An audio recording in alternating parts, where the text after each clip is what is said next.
যে কথা আমি মুহাম্মদ সাল্লাল্লাহু আলাইহি সাল্লাম বলিনি, সেজন্য তার থাকার জায়গা জাহান্নামে করে নিল। আর একটি হাদিস নিয়ে এলেন, আনাস রাদিয়াল্লাহু তাআলা আনহু বলেন, রাসূলুল্লাহ সাল্লাল্লাহু আলাইহি সাল্লাম বলেছেন, মান কাযাবা আলাইয়া মুতাআম্মিদান ফালিয়াতাবাওয়া বাইতাহু মিনান নার। যেই ব্যক্তি আমার নামে এমন কোনো কথা চালিয়ে দেয় ইচ্ছাকৃতভাবে, আমি মুহাম্মদ সাল্লাল্লাহু আলাইহি সাল্লাম বলিনি, কুল হাযিহি সাবিলি আদউ ইলাল্লাহি আলা বাসিরাতিন আনা ওয়া মান ইত্তাবা'আনি ওয়া সুবহানাল্লাহি ওয়া মা আনা মিনাল মুশরিকিন। আন আব্দুল্লাহ ইবনে মাসউদ রাদিয়াল্লাহু তাআলা আনহু ক্বাল খাত্তা লানা রাসূলুল্লাহি সাল্লাল্লাহু আলাইহি ওয়াসাল্লাম খাত্তান সুম্মা খাত্তা খুতুতান আন ইয়ামিনিহি ওয়া আন শিমালিহি সুম্মা ক্বাল হাযা সাবিলুল্লাহ ওয়া হাযিহি সুবুল আলা কুল্লি সাবিলিন মিনহা শাইতানুন ইয়াদউ ইলাই। রাওয়াহুল মুস্তাদরাক আলা সাহিহাইন বিইসনাদিন হাসান। আন আব্দুল্লাহ ইবনে উমার রাদিয়াল্লাহু তাআলা আনহু ক্বাল ক্বালা রাসূলুল্লাহি সাল্লাল্লাহু আলাইহি ওয়াসাল্লাম ইন্নাল্লাযী ইয়াকযিবু আলাইয়া ইবনা লাহু বাইতুন ফিন্নার। রাওয়াহু আহমদ। সম্মানিত উপস্থিতি, প্রশংসা আল্লাহর জন্যই, যিনি আমাদেরকে জুমা মসজিদে জুমার খুতবা শোনার জন্য এবং জুমার সালাত আদায় করার জন্য আসার তৌফিক দান করেছেন। তাই আমরা সকলে পড়ি আলহামদুলিল্লাহ। অতঃপর রাসূল সাল্লাল্লাহু আলাইহি ওয়াসাল্লামের উপর শতকোটি সালাত ও সালাম অবতীর্ণ হোক। আল্লাহুম্মা সাল্লি আলা মুহাম্মাদি ওয়া আলা আলি মুহাম্মাদ। আজকের জুমার দিনের খুতবার বিষয় বক্তা ও শ্রোতার পরিচয়। এই বিষয়ে কোরআন মাজিদ এবং সহিহ হাদিস থেকে আলোচনা করার চেষ্টা করব ইনশাআল্লাহুল আজিজ। ওয়া মা তৌফিকি ইল্লা বিল্লাহ আলাইহি তাওয়াক্কালতু ওয়া ইলাইহি উনীব। রব্বিশ রাহলি সাদরি ওয়া ইয়াসসিরলি আমরি ওয়াহলুল উকদাতাম মিন লিসানি ইয়াফকাহু কাওলি। রব্বি জিদনি ইলমা। আজকের জুমার দিন বিষয়ের দিকে যাওয়ার পূর্বে জুমার দিনের কিছু করণীয় এবং কিছু বর্জনীয় রয়েছে। তার ভিতরে জুমার দিনের একটি করণীয় বলি। আবু হুরায়রা রাদিয়াল্লাহু তাআলা আনহু বলেন, রাসূল সাল্লাল্লাহু আলাইহি ওয়াসাল্লাম বলেছেন, ইযা কানা ইয়াউমুল জুমা কানা আলা কুল্লি বাবিন মিন আবওয়াবিল মসজিদ আল মালাইকা। যখন জুমার দিন প্রবেশ করে তখন মালায়েকাগণ জুমা মসজিদের প্রত্যেকটি দরজায় এসে দাঁড়িয়ে যায়। ইয়াকতুবুনাল আউয়ালু ফাল আউয়াল। এরপরে জুমার দিনে প্রথম ব্যক্তি যে প্রবেশ করে, মালায়েকাগণ তাদের রেজিস্টারে, তাদের খাতাতে তার নাম লিপিবদ্ধ করে নেই। এরপরে দ্বিতীয় ব্যক্তি যখন আসে আবার তার নাম লিপিবদ্ধ করে নেই। এভাবে একের পর এক নাম লিপিবদ্ধ করতে থাকে। ফাইজা জালাসাল ইমাম, যখন ইমাম মিম্বারে বসে যায়, তাওয়া উসসুহুফা, তখন মালায়েকাগণ বা ফেরেশতাগণ তাদের রেজিস্টার বন্ধ করে দেয়। ওয়া জাউ ইয়াস্তামিউনা যিকরা, এবং মালায়েকাগণ খুতবা শোনার জন্য মসজিদে এসে উপস্থিত হয়ে যায়, মসজিদে চলে আসে। তাহলে এই হাদিসে বোঝা যায় যে মুসাল্লিদেরকে আজানের পূর্বে বা ইমামের খুতবায় বসার পূর্বে উপস্থিত হতে হবে। তাহলে তার নামটা ফেরেশতাদের খাতায় নোট হয়ে গেল। যে হাদিস বুখারী 3211 নম্বর হাদিস। এরপরে আমরা আসি আরও একটি হাদিস। আউস ইবনে আউস রাদিয়াল্লাহু তাআলা আনহু বলেন, রাসূল সাল্লাল্লাহু আলাইহি সাল্লাম বলেছেন, মানিকতা সালা ইয়াউমাল জুমা, যে ব্যক্তি জুমার দিনে গোসল করলো, ওয়াগদা সালা, এবং স্ত্রীকে গোসল করালো। এরপরে রাসূলুল্লাহ সাল্লাল্লাহু আলাইহি সাল্লাম বলেন, বাক্কারা ওয়াবতাকারা অতি সকাল সকাল মসজিদে খুতবা শোনার জন্য বা সালাতের জন্য বের হয়ে গেল। ওয়া মাশা আলাম ইয়ারকাব, এবং পায়ে হেঁটে আসলো, কোনো সাইকেল মোটর সাইকেল বা যানবাহনে না। ওয়া দানা মিনাল ইমাম, ইমামের নিকটবর্তী বসলো। ফাস্তামা, ইমামের খুতবা শুনলো। ওয়ালাম ইয়ালগো, কোনো অনর্থক কাজ করলো না। কান আলাহু বিকুল্লে খুতওয়াতিন ইয়াকতুহা আজরো সানাতিন সিয়ামুহা ওয়া কিয়ামুহা, যেই ব্যক্তি এই 6টি কাজ করতে পারবে তার জন্য প্রতিটি কদমের বিনিময়ে বাড়ি থেকে যখন বের হলো, বাড়ি থেকে বের হয়ে মসজিদে আসতে যতবার তার পা পড়বে, প্রতিটি পায়ের কদমের বিনিময়ে 1 বছরের নফল সিয়াম পালন করে, 1 বছরের নফল রোজা পালন করে যা নেকি হয় তাকে তাই দেওয়া হবে। এবং 1 বছর নফল নামাজ পড়ে অর্থাৎ তাহাজ্জুদের সালাত পড়ে যা নেকি হয় তাকে তাই দেওয়া হবে। মুহাদ্দিসগণ বলেন, ফজিলতের দিক দিয়ে এর চেয়ে বেশি ফজিলতপূর্ণ হাদিস আর বর্ণিত হয়নি। যে হাদিস পাবেন আবু দাউদ 345 নম্বর হাদিস, তিরমিজি 496 নম্বর হাদিস। তাহলে আমরা এই হাদিসে বুঝতে পারলাম যে সকালে আসতে হবে, ইমামের নিকটবর্তী বসতে হবে, খুতবা শুনতে হবে এবং কোনো অনর্থক কাজ করতে হবে না। সামরা বিন জুনদুব রাদিয়াল্লাহু তাআলা আনহু বলেন, রাসূল সাল্লাল্লাহু আলাইহি সাল্লাম বলেছেন, উহজুরুজ যিকরা ওয়াদুনু মিনাল ইমাম, হে মানুষ তোমরা শুনে রাখো, উহজুরুজ যিকরা, তোমরা মসজিদে খুতবা শোনার জন্য উপস্থিত হও। তাহলে খুতবা শুনতে গেলে আজানের পূর্বে আসতে হবে। ওয়াদুনু মিনাল ইমাম, ইমামের নিকটবর্তী বসো। ফাইন্নার রাজুলা লা ইয়াজালু ইয়াতাবাআদু হাত্তা ইউআখিরা ফিল জান্নাহ, মানুষ যখন ইমামের নিকটবর্তী বসার চেষ্টা করবে না, খুতবা শোনার জন্য আগে আসার চেষ্টা করবে না, এইভাবে সে পিছনে পড়ে যায়। প্রতি জুমায় সে ইমামের খুতবা ফেল করে। এর জন্য আল্লাহ রাসূল সাল্লাল্লাহু আলাইহি সাল্লাম বললেন যে সে জান্নাতে যেতেও পিছে পড়ে যাবে। আবু দাউদ 1108 নম্বর হাদিস। তাহলে বোঝা যায় 3টি হাদিস পেশ করলাম।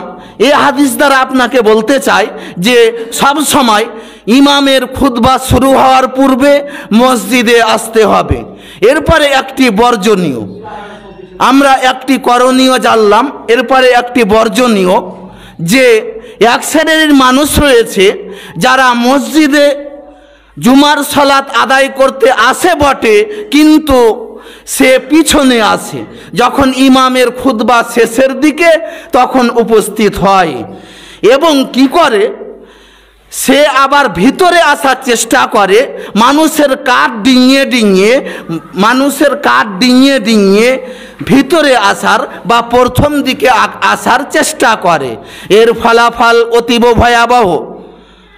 মুআয বিন আনাস রাদিয়াল্লাহু তাআলা আনহু বলেন, রাসূল সাল্লাল্লাহু আলাইহি সাল্লাম বলেছেন, মান তাখাত্তা রিকাবান নাস ইয়াউমাল জুমা ইত্তাখাজা জিসরান ইলা জাহান্নাম, যে ব্যক্তি জুমার দিনে মানুষের কাঠ ডিঙিয়ে ভিতরে আসে, তার ব্যাপারে রাসূল সাল্লাল্লাহু আলাইহি সাল্লাম বলেন যে তাকে জাহান্নামের পুল বানানো হবে এবং তার উপর দিয়ে মানুষ চলাচল করবে, নাউযুবিল্লাহ। তাহলে অতীব ভয়াবহ।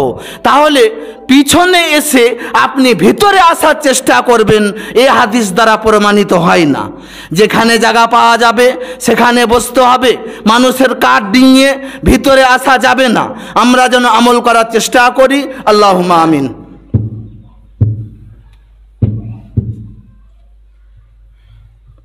আলহামদুলিল্লাহি ওয়াহদা ওয়াসসালাতু ওয়াসসালামু আলা মান লা নাবিয়্যা বা'দা, আম্মা বা'দ।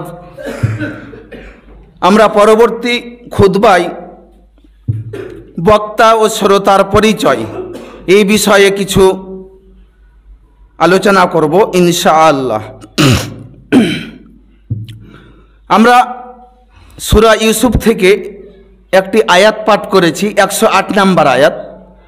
এই আয়াতে আল্লাহ তাআলা বলেছেন যে কেউ যদি জুমা মসজিদের খতিব হয় বা কোনো স্টেজের বক্তা হয় তাহলে তার জন্য 4টি নিয়ম রয়েছে, তার জন্য 4টি নীতি রয়েছে। নাম্বার 1, মহান আল্লাহ বলেন, আউযু বিল্লাহি মিনাশ শাইতানির রাজিম, কুল হাজিহি সাবিলি।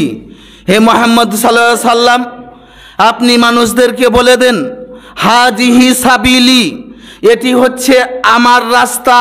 হাজিহি সাবিলি, এটি হচ্ছে আমার রাস্তা, অর্থাৎ যেটি সিরাতে মুস্তাকিম, যেটি কোরআনের পথ, যেটি হাদিসের পথ, যেটি ইসলামের পথ। এটিকে রাসূল সাল্লাল্লাহু আলাইহি সাল্লামকে আল্লাহ তাআলা বলতে বলছেন যে আপনি মানুষদেরকে বলে দিন, হাজিহি সাবিলি, এটি হচ্ছে আমার রাস্তা। এরপরে দ্বিতীয় নম্বর অংশে বলেন, আদউ ইলাল্লাহ, আপনি বলেন যে আমি মানুষকে আল্লাহর দিকে ডাকি। তাহলে বোঝা যায় যে দ্বিতীয় নম্বর ধাপে যে মানুষকে ডাকতে হবে আল্লাহর দিকে। কোনো পীর সাহেবের দিকে কোনো হুজুর ডাকতে পারে না, কোনো মাজারের দিকে মানুষকে ডাকা যাবে না, কোনো খানকার দিকে মানুষকে ডাকা যাবে না, কোনো দলের দিকে মানুষকে ডাকা যাবে না, কোনো মাযহাবের দিকে মানুষকে ডাকা যাবে না। মানুষকে ডাকতে হবে আল্লাহর দিকে। 1 নম্বরে পেলাম যে মানুষকে ডাকতে হবে সোজা পথে, আল্লাহর পথে। নাম্বার 2, আল্লাহর দিকে। এই 2টি বাক্যের সাপোর্ট হিসাবে আপনি একটি হাদিস নিয়ে এলেন, মুস্তাদরাক হাকিম 3294 নম্বর হাদিস। আব্দুল্লাহ ইবনে মাসউদ রাদিয়াল্লাহু তাআলা আনহু বলেন, খাত্তা লানা রাসূলুল্লাহ সাল্লাল্লাহু আলাইহি সাল্লাম খাত্তান। একদা আল্লাহ রসুল একটি সরল রেখা টানলেন, একটি সোজা আঁক টানলেন। সুম্মা খাত্তা খতুতান আন ইয়ামিনিহি ওয়া আন শিমালিহি, এরপরে তিনি এই সোজা রাস্তার এই সোজা সরল রেখার ডানে এবং বামে আরও কিছু সরল রেখা, আরও কিছু রেখা টেনে দিলেন। এরপরে বললেন, হাজা সাবিলুল্লাহ, এটি হচ্ছে আল্লাহর রাস্তা। অর্থাৎ যেটি রাসূল সাল্লাল্লাহু আলাইহি সাল্লাম প্রথমে টানলেন ওটির কথা বললেন যে এটি আল্লাহর রাস্তা। এরপরে বললেন যে বাকি রেখাগুলো আমি যেগুলো টানলাম এগুলি হচ্ছে শয়তানের রাস্তা। এই রাস্তাগুলোতে প্রতিটি রাস্তাতে শয়তান বসে রয়েছে এবং মানুষকে তার দিকে ডাকছে, শয়তানের দিকে ডাকছে। তাহলে বোঝা যায় এই হাদিস দ্বারা যে এক শ্রেণীর আলেম বা হুজুর রয়েছে, এক শ্রেণীর বক্তা রয়েছে, তারা মানুষকে শয়তানের পথে ডাকে, তারা মানুষকে আল্লাহর পথ বাদ দিয়ে, সোজা পথ বাদ দিয়ে শয়তানের পথে, জাহান্নামের পথে ডাকে। এই ব্যাপারে বুখারী 3206 নম্বর হাদিস। রাসূল সাল্লাল্লাহু আলাইহি সাল্লাম বলেছেন, দুআতুন আলা আবওয়াবি জাহান্নাম, অনেক দায়ী রয়েছে, অনেক বক্তা রয়েছে যারা মানুষকে জাহান্নামের দিকে ডাকছে, মানুষকে জাহান্নামের দিকে আহ্বান করছে। ফাইজা আজাবাহুম কাজাফুহু ফিহা, যখন তারা ওই সমস্ত বক্তার কথাতে সাড়া দিবে ওই বক্তা তাকে জাহান্নামে ঢুকিয়ে দিবে। হাদিস তো বুখারী। তাহলে বোঝা যায় যে এই সমস্ত বক্তা থেকে আমাদেরকে সাবধানে থাকতে হবে। এরপরে আমরা বলছিলাম যে 3 নম্বরে আল্লাহ রাসূল বলছেন, আদু ইলাল্লাহ আলা বাসিরাতিন, মানুষকে ডাকতে হবে দলিল সহকারে, মানুষকে ডাকতে হবে জেনে বুঝে, মানুষকে ডাকতে হবে জ্ঞান সহকারে, মানুষকে ডাকতে হবে কোরআন এবং সহিহ হাদিস দ্বারা। আজকে অধিকাংশই বক্তা মানুষের সামনে কথা বলে মানুষকে হাসাবার জন্য, মানুষের সামনে কথা বলে কিসসা কাহিনী, তার কথার ভিতরে কোরআন এবং সহিহ হাদিসের দলিল নাই।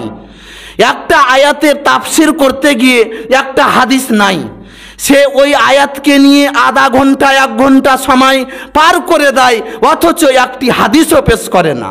আল্লাহ রাসূল সাল্লাল্লাহু আলাইহি সাল্লাম বলেন, বাহাজ ইবনে হাকিম আন আবিহি আন জাদ্দিহি, বাহাজ বিন হাকিম তার পিতা থেকে তার পিতা দাদার সূত্রে বর্ণনা করেন, রাসূল সাল্লাল্লাহু আলাইহি সাল্লাম বলেছেন, ওয়াইলুল লিল্লাযী ইউহাদ্দিসু বিল হাদিসে লিইজহিকা বিহিল কওমা।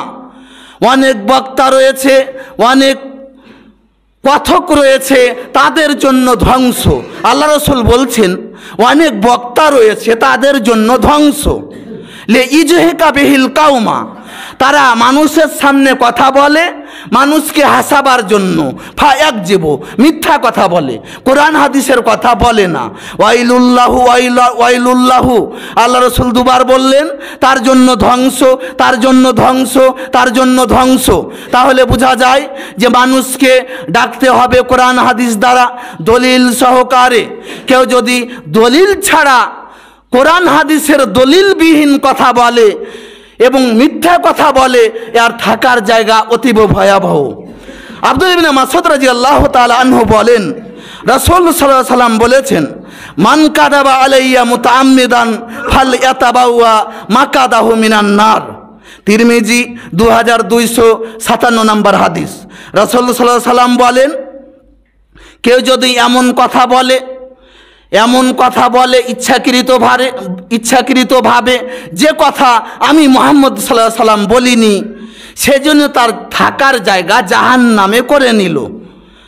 আর একটি হাদিস নিয়ে এলেন, আনাস রাদিয়াল্লাহু তাআলা আনহু বলেন, রাসূল সাল্লাল্লাহু আলাইহি সাল্লাম বলেছেন, মান কাযাবা আলাইয়া মুতাআম্মিদান ফালিয়াতাবাওয়া বাইতাহু মিনান নার। যেই ব্যক্তি আমার নামে এমন কোনো কথা চালিয়ে দেয় ইচ্ছাকৃতভাবে আমি মুহাম্মদ সাল্লাল্লাহু আলাইহি সাল্লাম বলিনি, সেজন্য তার থাকার জায়গা অর্থাৎ সেজন্য তার ঘর জাহান্নামে করে নিল।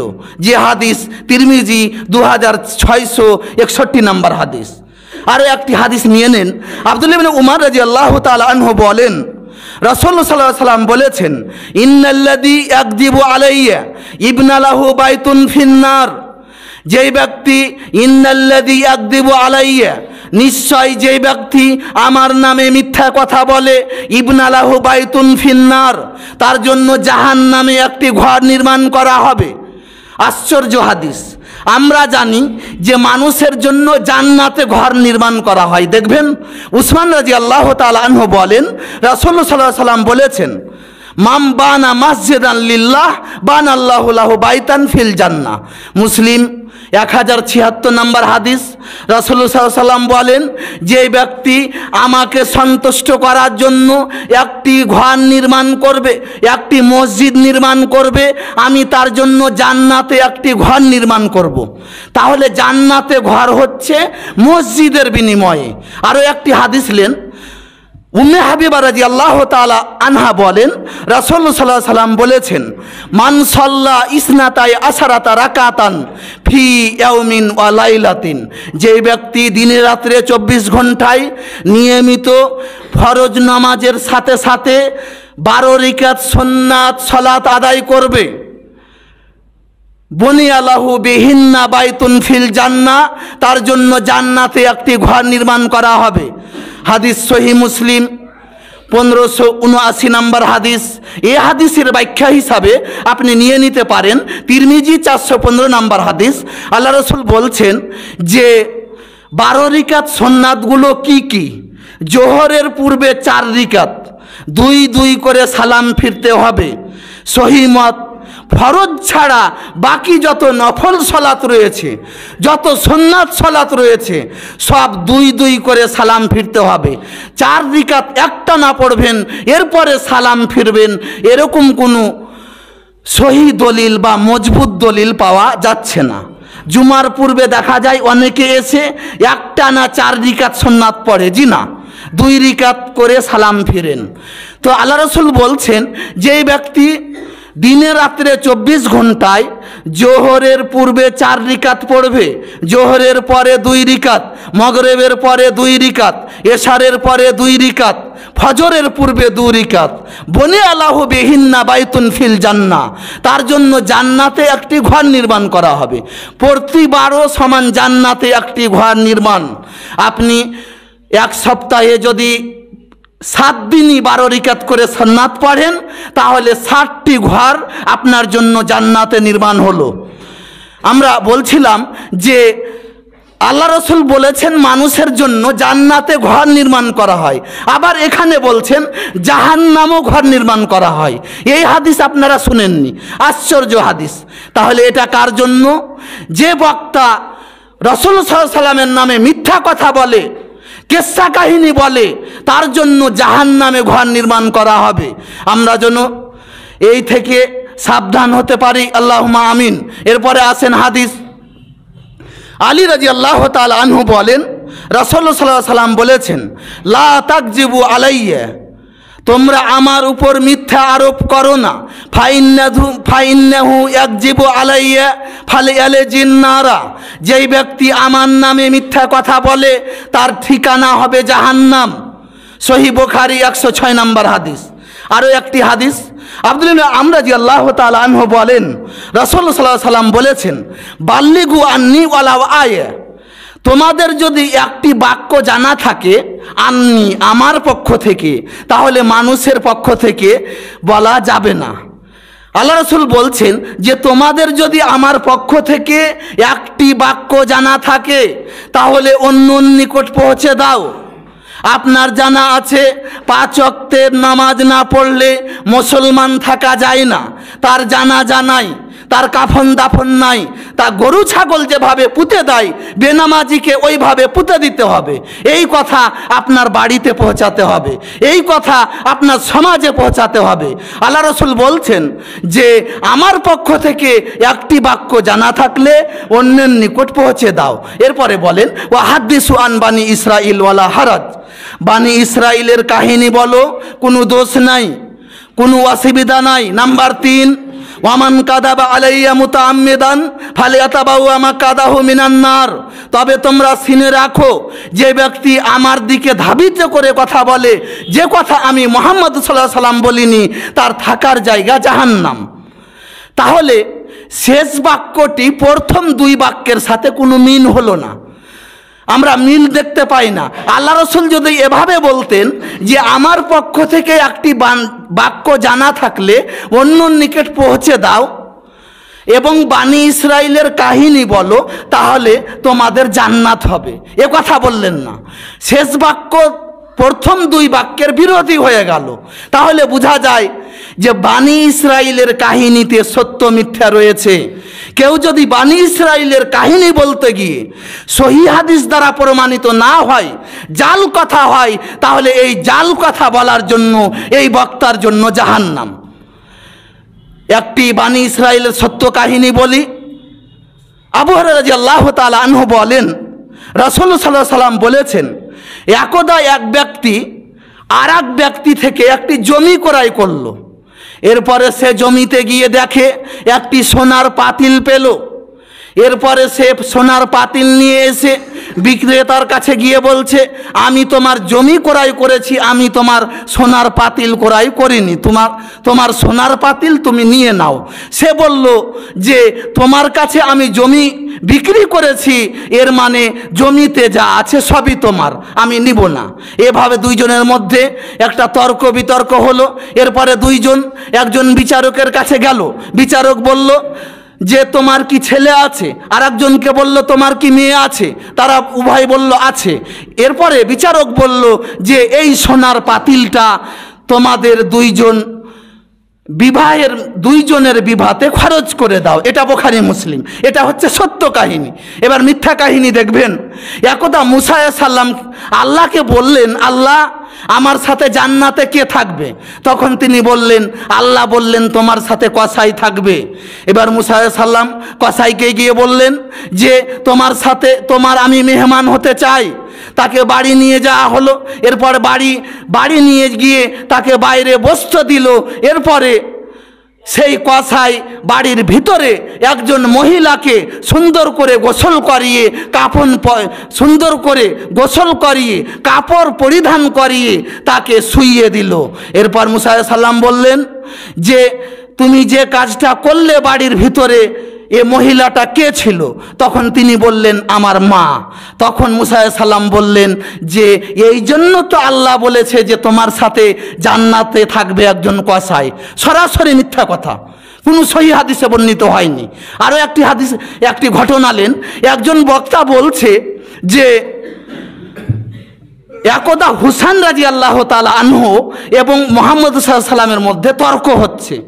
হুসাইন রাদিয়াল্লাহু তাআলা আনহু মুহাম্মদ সাল্লাল্লাহু আলাইহি সাল্লামকে বলছেন যে বলেন তো নানা, আমার এবং আপনার মধ্যে সবচেয়ে সম্মানী কে? তখন মুহাম্মদ সাল্লাল্লাহু আলাইহি সাল্লাম বললেন যে আমি।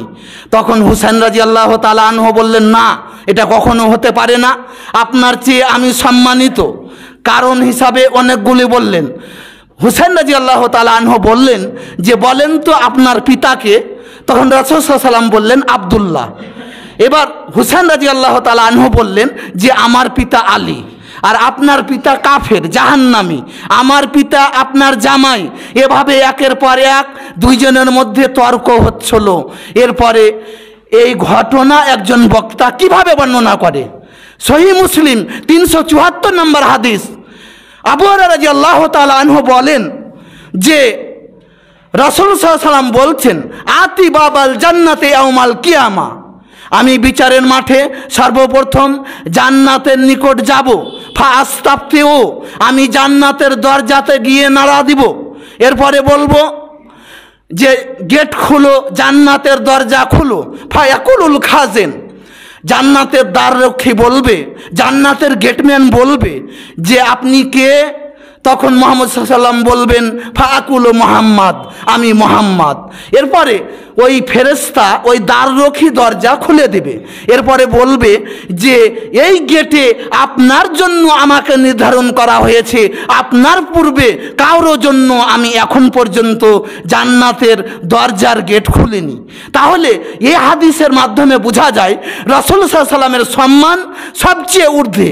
তাহলে হুসাইন রাদিয়াল্লাহু তাআলা আনহুর সম্মান রসুলের চেয়ে কি করে হতে পারে? এটা মিথ্যা কথা, এটা একটা কুফরি কথা, এটা ভণ্ডামি, এ কথাই ঠিক।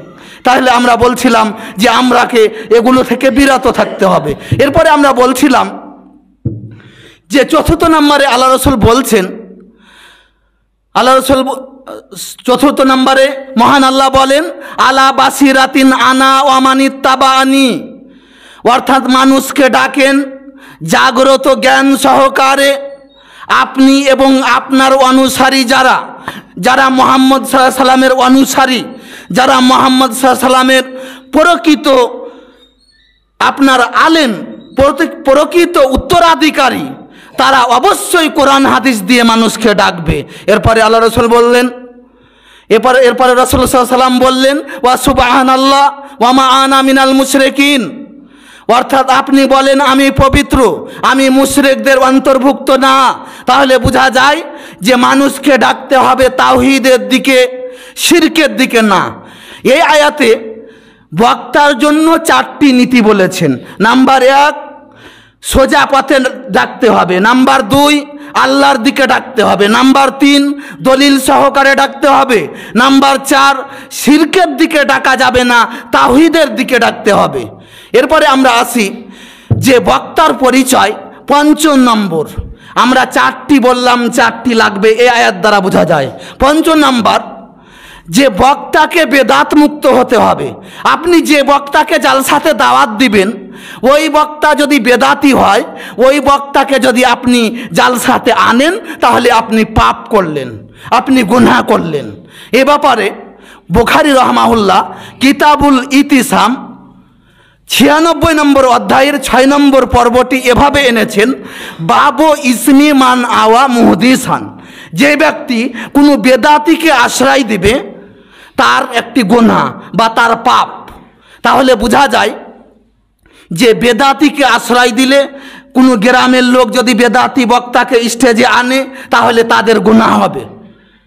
এ ব্যাপারে হাদিস নিয়ে এলেন আলী রাদিয়াল্লাহু তাআলা আনহু বলেন, রাসূল সাল্লাল্লাহু আলাইহি ওয়াসাল্লাম বলেছেন, লাআনাল্লাহু মান আওয়া মুহদিসান, ওই ব্যক্তির জন্য অভিশাপ, ওই ব্যক্তির জন্য আল্লাহর লানাত, যেই ব্যক্তি বেদাতিকে আশ্রয় দেয়। অতএব বেদাতি বক্তাকে খুতবাতে আশ্রয় দিবেন না, বেদাতি বক্তাকে স্টেজে আশ্রয় দিবেন না, আমরা যেন বিরত হই। এরপরে আমরা, সময় হয়ে গেছে, বক্তার পরিচয় হিসাবে 5টি বললাম, 5টি নীতি লাগবে। এছাড়া দেখতে গেলে আরও প্রয়োজন, কিন্তু এই 5টি লাগবেই। এই 5টি দেখে বক্তাকে যাচাই বাছাই করে আনতে হবে। এরপরে শ্রোতাদের পরিচয়, আপনারা কারা। এ ব্যাপারে মহান আল্লাহ বলেন, ওয়া ক্বালু সামিনা ওয়া আতানা। শ্রোতা হচ্ছে তারাই যারা বলে শুনলাম এবং মানলাম। আপনি কি শুনবেন এবং কি মানবেন? কোরআন শুনবেন, হাদিস শুনবেন, এরপরে মানবেন। কোনো কেসা কাহিনী শুনবেন, জাল কথা শুনবেন, এরপরে আমল করবেন। জি না, কোরআন শুনতে হবে এবং আমল করতে হবে, হাদিস শুনতে হবে এবং আমল করতে হবে। তাহলে শ্রোতাদের জন্য 5টি নীতি আছে। এই ব্যাপারে ইমাম বাইহাকি রহমাহুল্লাহর একটি কিতাব শোয়াবুল ঈমান, এই কিতাবের 1796 নম্বর হাদিসে তিনি একটি আসার এনেছেন। মুহাম্মদ বিন নাজার আল হারিসি রহমাহুল্লাহ বলেন যে আউয়ালুত তালিমি আল ইনসাতু লাহু, যারা শ্রোতা হবে, যারা ছাত্র হবে, তাদের জন্য 5টি নীতি আছে। নাম্বার 1, আউয়ালুত তালিমি আল ইনসাতু লাহু, চুপ করে কথাবার্তা শুনতে হবে। বক্তা চলাকালীন কোনো কথা বলা যাবে না, কোনো বাদাম খাওয়া যাবে না, কোনো জিলাপি খাওয়া যাবে না, চুপচাপ কথা শুনতে হবে। নাম্বার 2, ওয়াল ইস্তিমাউ লাহু, এবং শুনতে হবে মনোযোগ সহকারে। 1 নাম্বার চুপ থাকতে হবে, নাম্বার 2 মনোযোগ সহকারে শুনতে হবে, নাম্বার 3 আল হিফজু, এরপরে মনে রাখতে হবে। এখানে শুনলেন, এরপরে শুনে মসজিদে লুঙ্গি ঝেড়ে চলে গেলেন, কিছু মাথাতে নিয়ে গেলেন না, এটা করা যাবে না। তিনি বলছেন মুখস্থ রাখতে হবে, কিছুটা মনে রাখতে হবে। নাম্বার 4 সুম্মাল আমাল, এরপরে আমল করতে হবে। শুধু মুখস্থ রেখে মাথাতেই রাখবেন, আমল করবেন না, এটা হবে না। তিনি বলছেন আমল করতে হবে। নাম্বার 5 সুম্মা বাসহু, এরপরে মানুষের কাছে পৌঁছে দিতে হবে। তাহলে এখানে আমরা জানলাম শ্রোতাদের জন্য 5টি নিয়ম আছে। নাম্বার 1 শুনতে হবে, নাম্বার 2 চুপ করে থাকতে হবে, নাম্বার 3 মুখস্থ রাখতে হবে, নাম্বার 4 আমল করতে হবে, নাম্বার 5 অন্যর নিকট পৌঁছে দিতে হবে। আমাদের মধ্যে আমলের অনেক অভাব, আমাদের মধ্যে আমল নাই। আজকে প্রতিটা জুমা মসজিদে বছরে 52টি করে খুতবা হয়। এছাড়া আপনি 2 ঈদের খুতবা শোনেন আধা ঘন্টা করে, 1 ঘন্টা। এরপরে আপনি বছরে যদি 4 ঘন্টা করে 4টা জালসা শোনেন, তাহলে আপনার প্রায় সব মিলে হয়ে গেল 43 ঘন্টা। বছরে 43 ঘন্টা করে আপনি ওয়াজ শুনেন, কিন্তু আপনার ভিতরে কোনো পরিবর্তন নাই কেন? আপনি যদি বছরে 1টা করে আমল করেন, আপনার ভিতরে যত কাবিরা গুনাহ রয়েছে ইনশাআল্লাহ সব দূর হয়ে যাবে। আপনি 1 বছরে নিয়াত করেন যে এবছর আমি দাড়ি ছেড়ে দিলাম, 1 বছরে নিয়াত করেন এবছর আমি 5 ওয়াক্তের সালাত ধরে নিলাম, 1 বছরে নিয়াত করেন আমার